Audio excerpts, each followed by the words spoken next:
Welcome back to Natural Language Learning. Today I'm at the office here at the University of Deusto instead of at home as usual. Going to try to do more videos from here from now on because I've been getting a little bit lazy with it, and I think it's much nicer here, honestly. A lot of people have been saying that I should put more effort into the actual production value of the videos, not the content. Obviously content is the most important thing in my opinion, but if I can make it a little bit more appealing visually, then it's good, I guess. So today I'm going to have a Q&A session. I have been taking a break lately, and I've noticed I've got lots and lots of comments that I haven't responded to, lots of questions as well. So I'm going to be taking your questions and comments from YouTube, Twitter, etc., email as well, and I will try to be as helpful as possible. So yeah, this is a Q&A session. Let's get started. Linus Johansson asks, is there an alternative to Glosa? I finished the course in 2 days learning Italian.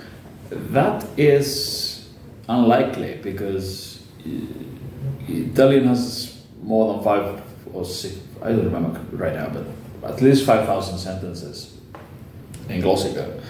And if you see each one of those 5 times, that's 25 times 25,000 sentences. If you need over an hour for 1,000 sentences, you learned Italian for 25 hours in 2 days. I find it hard to believe, honestly. Maybe you started, that's if you do the whole course. Obviously, if you started at B2 level, it's going to be much less than that. But anyway, what I recommend you do is doing the active recall, the listening, try to understand, and then check the meaning with all the new sentences. You get each one 5 times. And then you go to the review form, and again, you do it as quickly as possible, as many times as necessary.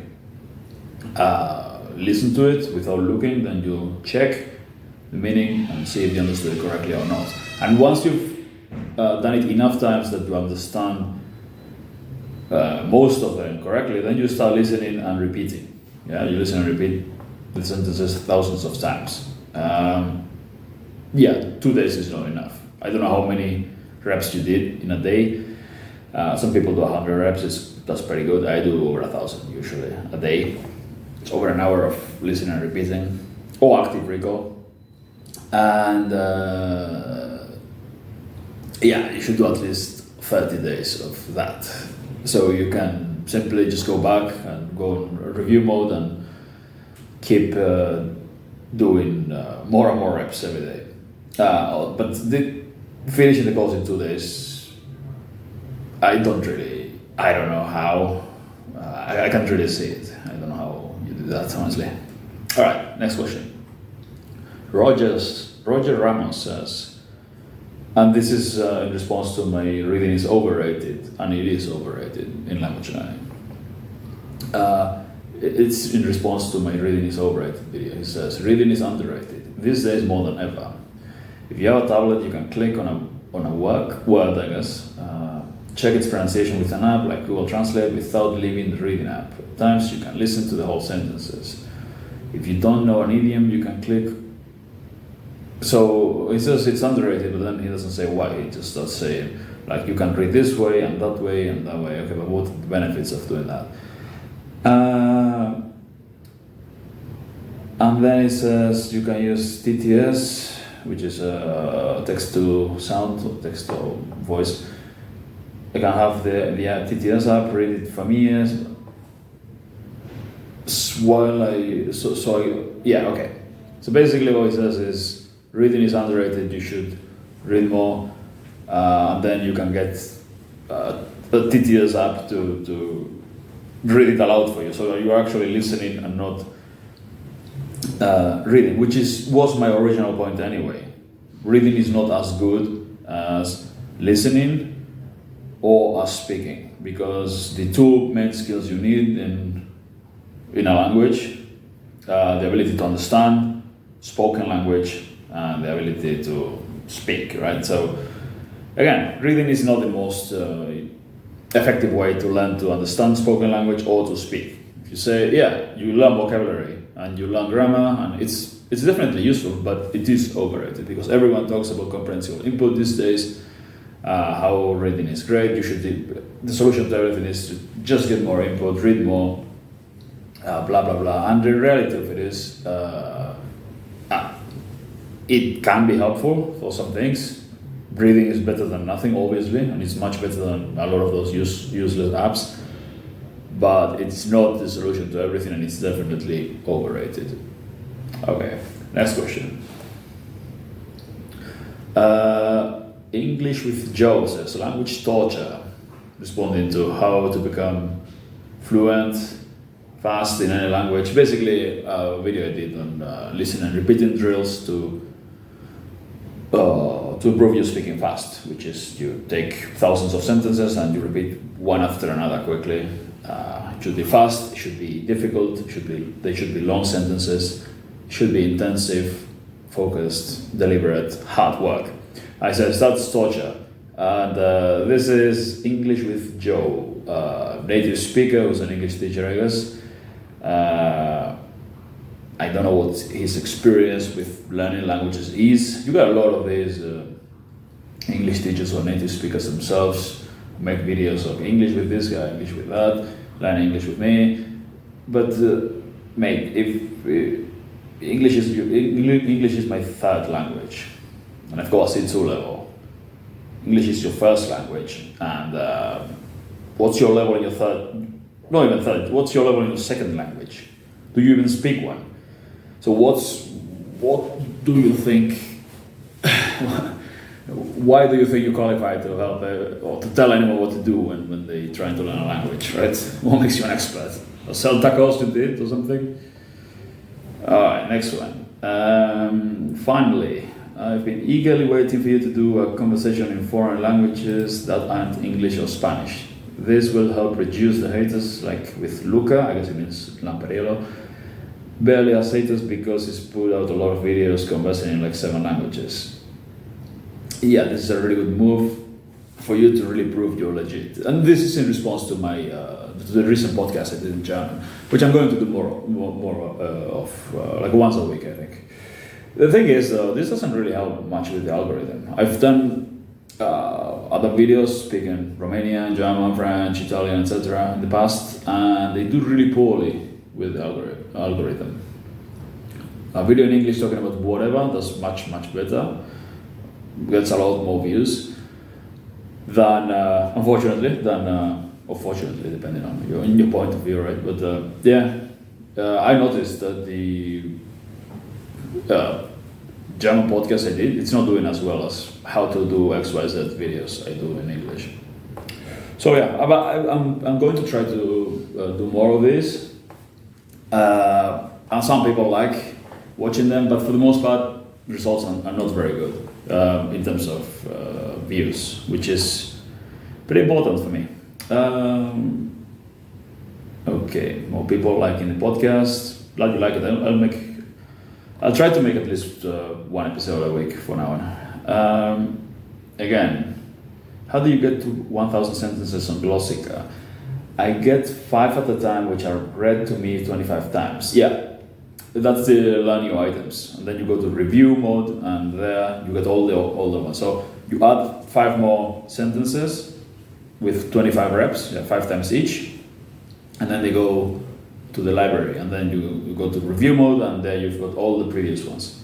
So what I do is maybe do 1,000 reps of, or 500 reps of learn new items. So I learn maybe 100, 200 new sentences, and then another 500 to 1,000 reps of reviewing the previous items that I learned in previous sessions. So yeah, review mode. I can't figure out in the sentence how to change this. Yeah, it's that you go to review mode and you do it as fast as you possibly can. I'll make a video showing. Actually, that's a good. Also good. Quality content here. Me taking notes. Glossiger tutorial. I'll make one. Der Deutsch ist echt gut, danke. Gut gemacht, danke. Sehr perfekt. Okay. Make a video about your progress in Turkish. I haven't been making much progress in Turkish because I've got German friends visiting and I've been taking a break and we've been mostly having fun and socializing. So it's been a lot of speaking in other languages. Been talking English obviously, and then a lot of German, a lot of French, Russian as well. But I haven't been studying. That's one of the reasons why I haven't been doing videos either lately. Been just taking a break, and the same goes for language learning, for like serious, deliberate learning. I've been mostly chatting to people. I'll get back to it though as soon as I can. Good tips. You said go back and do some sentences. How much should you be repeating sentences before doing a group of new ones? The way I do it is 5 sentences. So 5 sentences 5 times each, and that's enough for the day with those.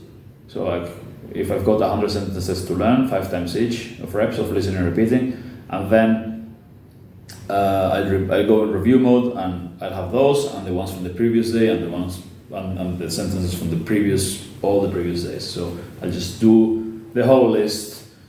Maybe not the whole list once a day, because if I've got already 2,000 or 3,000 sentences there, it's going to be too much, right? But it's going to be like maybe 100 new or 50 new sentences a day, 5 times each, and then another few hundred reps of reviewing all the old ones. Again, listening or reading is the only way to acquire a language. Again, this guy, English with Joe, says in my comment section. When I say listening or reading is not listening and reading is not the best thing to do to learn a language. It's not the most efficient way to learn. I don't mean you shouldn't listen or read the language at all. Listening or reading is the only way to acquire a language. Obviously, if you haven't even read a single sentence or a single word in the language, and you never listen to the language at all, it's impossible to learn, right? You need to read or listen, or both, ideally both, to learn somewhere, something. Like any kind of text means reading and any kind of audio means listening, obviously. But extensive listening, whatever you want to call it, input, comprehensible input, immersion, all Japanese all the time, whatever, it's not the best way to learn. You need extreme amounts of time spent doing that to end up understanding the language well, and also, and even more, to end up speaking well, way more. It's simply not the most effective way. It's good to review what you already know, and it's good to review what you already know in an interesting way, once you already know a lot. But if you want to end up understanding and speaking the language well, as fast as possible, it's not the thing you should be doing. You've got better things to do with time, like active recall, memorizing vocab with associations that should go before the active recall, and then listening and repeating, language islands, etc. That's a lot more time efficient. You do that, and for an hour of that, of deliberate practice, is worth 10 hours of more than 10 hours of just listening casually or reading casually. So deliberate practice beats comprehensible input, casual practice, casual learning. Like, it's 10 times more effective or more.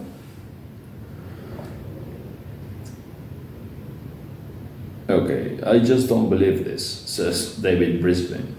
And then someone answers, because you haven't tried it yet. If you do it correctly, it's very effective.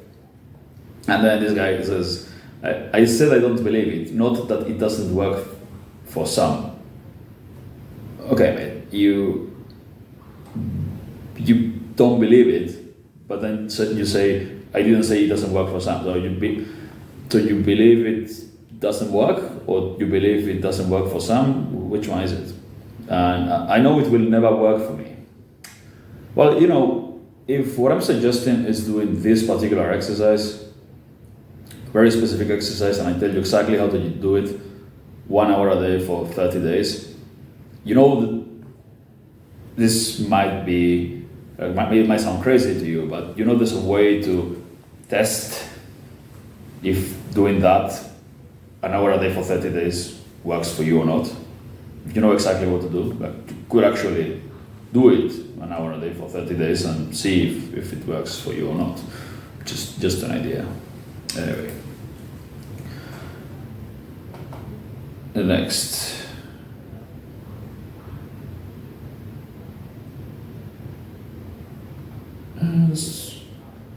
Okay, it's fair not to like DS, how DS is structured. Okay. It's fair not to like how German Spanish is structured, or how simplistic the videos are, or think the final results are poor use of time. But never seen anyone starting from scratch to get good.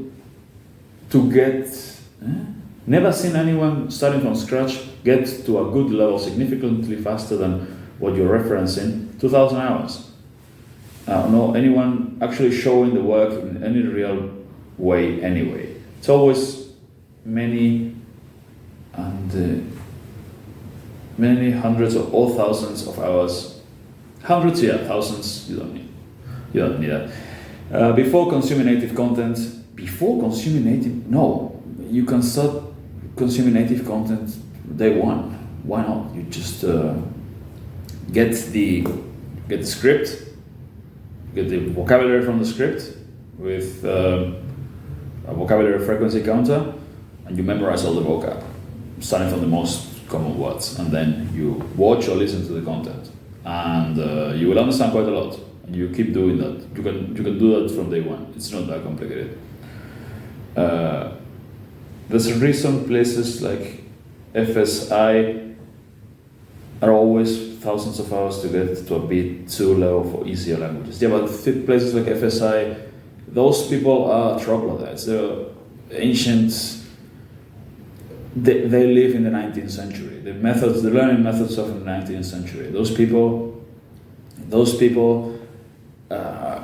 couldn't learn a language to save their lives. They're extremely old school, and they cling to the really obsolete methods of the grammar books and the exercises in the classroom and all that really ineffective, boring stuff, which is not what Dreaming Spanish is. Dreaming Spanish is just comprehensible input only, right? But that's extremely ineffective as well. It's at least if you're a busy person, and successful people tend to be busy, it's not a good use of your time. Spend thousands and thousands of hours watching stuff that looks like it's made for kids. It's not a good use of your time. Okay, next question. Do you have to listen to each sentence repeatedly? If yes, after how long do you listen again? Yeah, so 5 sentences, 5 times each, so 25 sentences, so 1, 2, 3, 4, 5, then 1, 2, 3, 4, 5 again, so on, 5 times, and that's it. And then the next 5 sentences, and so on. And then daily review the long list of sentences previously learned. So that'll be each sentence 1 time. If you do retrieval practice, so this is active. This is active. This is space repetition, right? But it's the right kind of space repetition. If you just review flashcards, or if you just look at the list, I mean, you could do it right active recall with flashcards as well, but there's a difference between just reviewing or looking at it without knowing the meaning, then trying to remember the meaning, and then guessing if you looking at the checking if you got it right or not. Sorry, I'm tired already. So if that's active recall, retrieval practice, whatever you want to call it, you make the mistake, then you see where the mistake was. How do you can do it in either direction, right? In this case with Glosa, it's always listen to the native language audio, try to understand, then check. That's retrieval practice. And you don't need to do that many times to remember it correctly. So 5 times the first time, and then once every few days. I've found your methods absolutely excellent for improving comprehension, but I have one area lagging behind: idioms. I can know what every word in a sentence means, but not what a specific idiomatic meaning means. Do you have any advice for that? Or will that naturally become part of the review lots of sentences? Yeah, partially. What I also recommend for idioms is, and I'm going to sound like I'm contradicting myself, but that's what I recommend is input for that, comprehensible input. Idioms or phrasal verbs, that's advanced stuff. And for that, you need a lot of input and you need to see them in context. And once you see them in context, you simply check their meaning and you take them, add them to a list. Yeah, so you keep a list of idioms and you review the list and you maybe memorize it with associations and then review it regularly and use active recall on it, and that's it. But yeah, you need to take it from the input. A lot of those idioms can come from mass sentences, but also or from your own language islands. If you use idioms, you can use a translator. Like if you use idioms in your native language, you can use a translator to translate those into the target language and get an approximate idea. Sometimes it'll be more accurate than others, but you get a list of idioms there from your own language islands. Otherwise, it's just from the input. Like, take them, all the ones that you see that look interesting, just check the meaning, add them to a list, and then memorize them later. Do you have a recommendation for how to get thousands of sentences with audio quickly in that way without using a paid service such as Glosa? I think so, yeah. I didn't know it, but someone else commented recently this thing, Tattoo, I don't know how to pronounce it, Tatoeba or something like that. Tatoeba. I put a link in the description. You can find sentences there. It looks pretty cool. I'll make a video. Should I make a video about it? Tatoeba, I think it's called. Make a screen share video of it. I've been testing it and it looks very promising. And I think it's free. So yeah, whoever commented that, put that, mentioned that in the comments, thank you. This is the comment. I tried this with Tatoeba and I think it works there as well. It gave me 15,000 sentences with audio from various speakers in Portuguese. Yeah, that's good. Okay.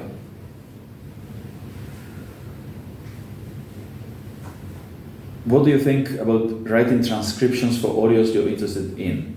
When I first started learning Spanish, I listened to an easy listening podcast and write a transcription in a notebook. I found it quite effective. Okay. You write what you're listening. How can you do it though? Fast enough? Or do you pause after each sentence? I wouldn't do it personally. I might try and see how it goes, but I wouldn't do it. It's much better to repeat after, or you can already get a transcript and then read the transcript aloud several times. Writing in general is very exhaustive and tiring, and if it's not your own sentences, stuff you're going to use in conversation, it's not the best use of your time and energy, in my opinion. But yeah, if it works for you, then do it. Writing is good. It's better than reading. It's just more tiring and harder. Thank you for your valuable tip. I have a question about the phrases. Should I get them from content I have already consumed? The phrases. No. So the phrase. If you're doing mass sentences, you should just have database of sentences. If you're doing active recall or listening and repeating. You've got Glosa, you've got this new thing, Tatoleva, whatever it's called. I'm sure there are other lists of sentences out there. You could even do it with Anki cards if you can find good ones. Okay, next one. The point here is you're trying to listen as well as you can read. Listening ability tends to lag behind reading. Yeah. I also think training on sentences rather than paragraphs or pages is the best way to start. Yeah, you're 100% right.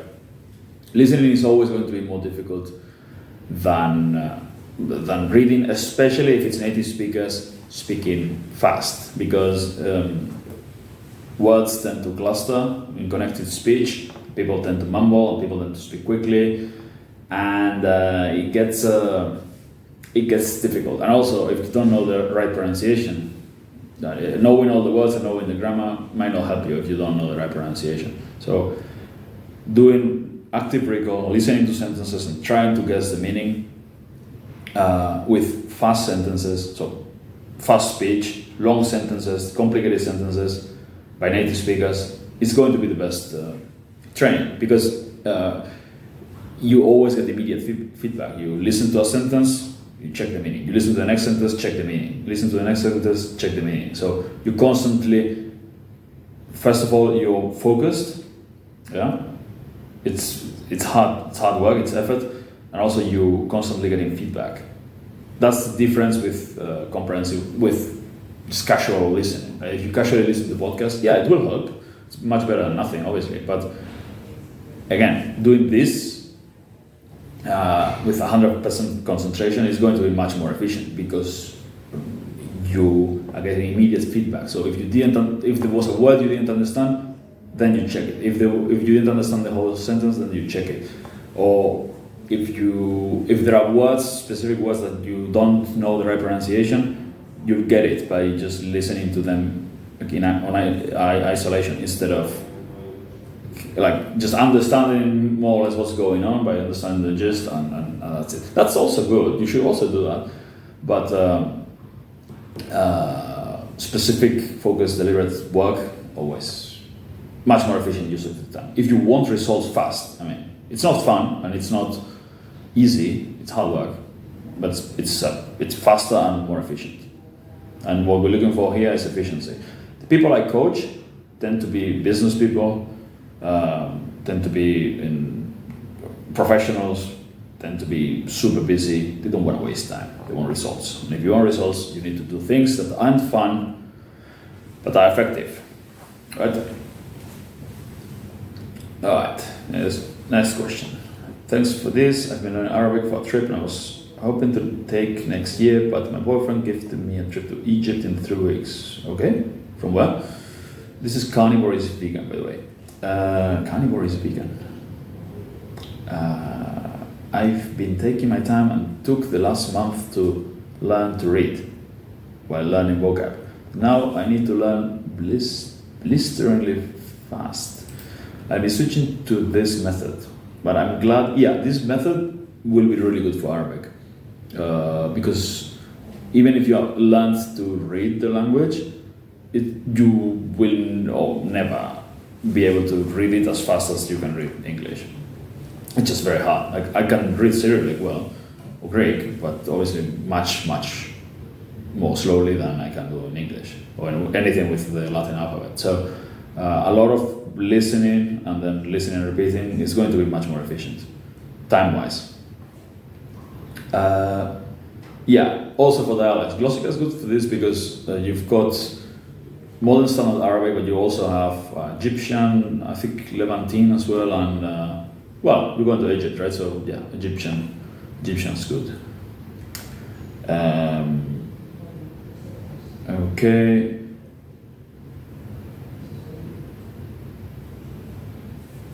Let me see. Yeah, I think we're running out of questions here.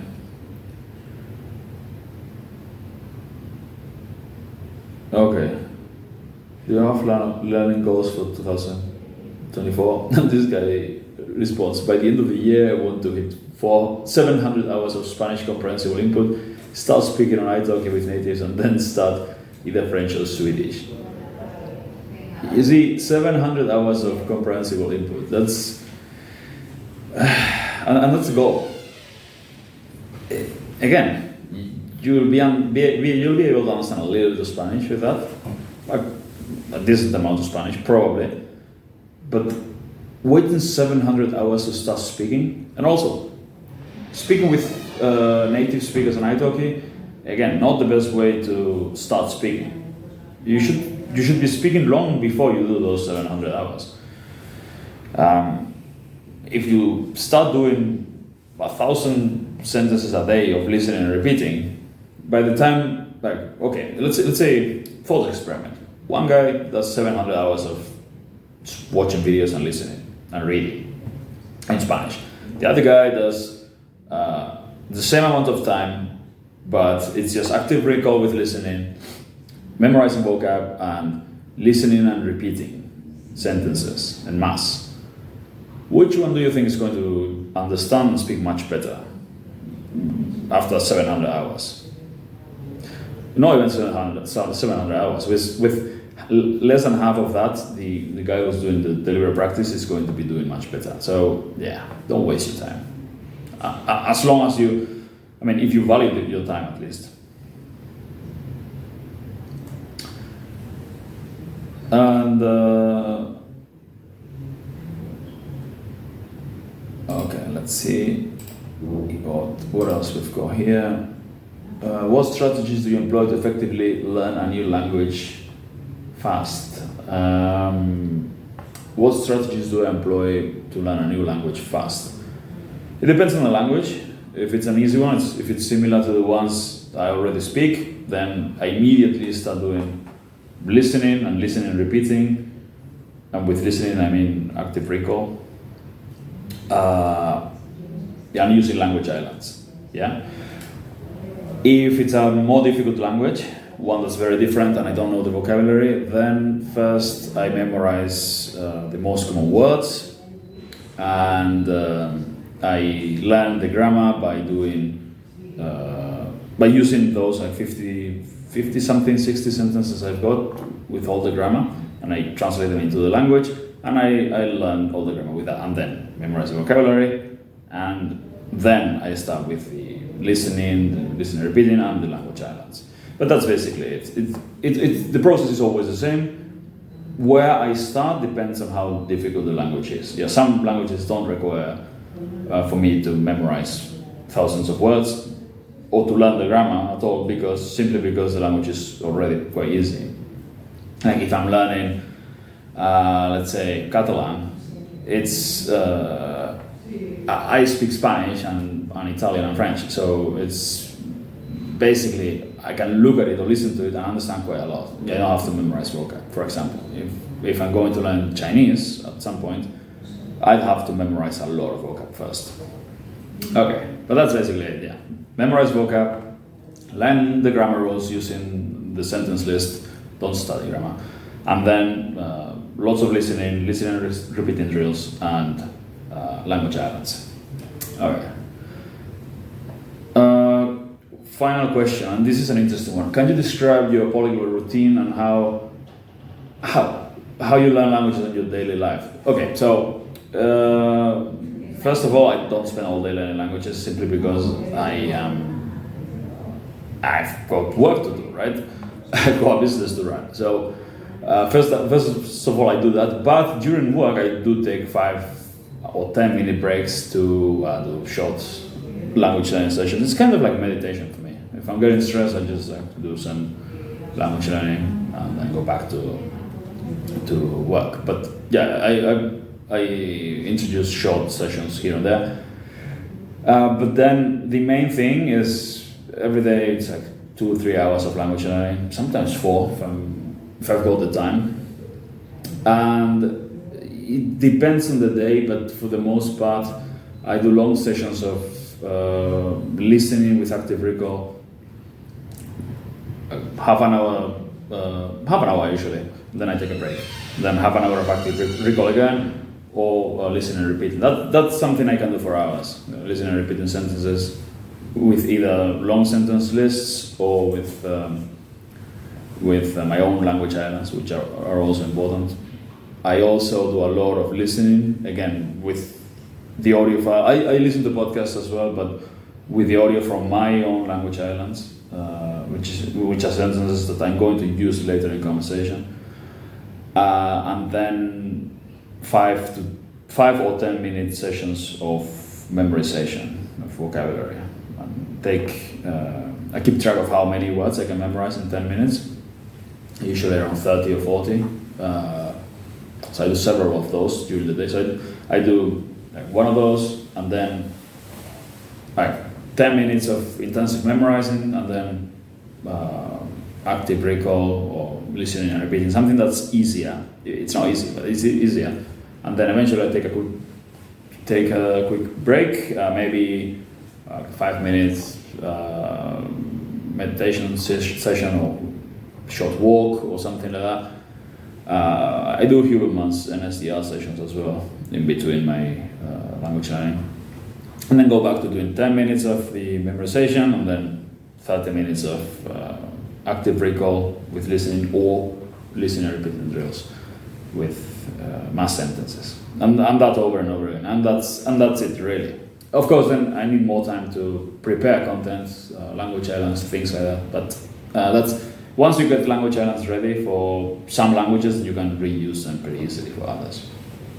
And then there's just mass listening, which I do during the day when I'm doing logistical tasks. Like I don't know, you go shopping or you clean the house or you do whatever, cook your meals or do the dishes, this kind of stuff. If I have to do that stuff, I also listen to language learning material.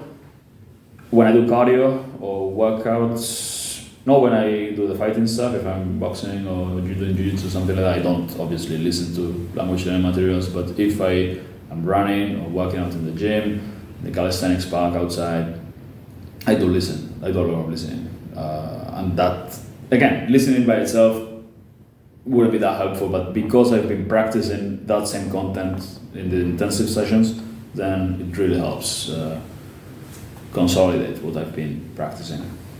And that's really it. That's my routine. I don't mean that you should do all of this all the time, or the same amount of time. Do what the exercises, do the same exercises I do. I'm not going to tell you how much of each you should do because we are all different. We've got different attention spans, different lifestyles, and that depends on you. But take the list of exercises I do. So each one of them is designed to solve a specific problem in language learning, like associations to learn vocabulary quickly, listening with active recall to improve your listening comprehension as fast as possible, listening and repeating drills to improve your fluency and pronunciation, and so on. Each one solves a specific problem and helps with all the other areas as well. But you should do all of them, because my challenges in language learning are the same ones you'll encounter, but you don't have to do the exact amount and at the exact time of the day that I do all of that, because simply your life's different, right? You've got different work ethic, I guess, a different attention span. I get distracted easily, so I have to take care of that. And maybe you're busier than me or less busy. So if you can't do this for 8 hours but listen intensively, why not? If you only have 1 hour because you're super busy, or half an hour, then do it differently. Do whatever works for you, but do all these exercises, right? And I think that's it. I think I've been talking for a while now, so I hope you found this helpful. I'm going to try to do one of these a week from now, answer all the questions. So keep sending me comments and questions, and I'll try to answer all of them the best I can. And I hope you like the new setup. It's a pretty nice place here at the university. All right, see you later.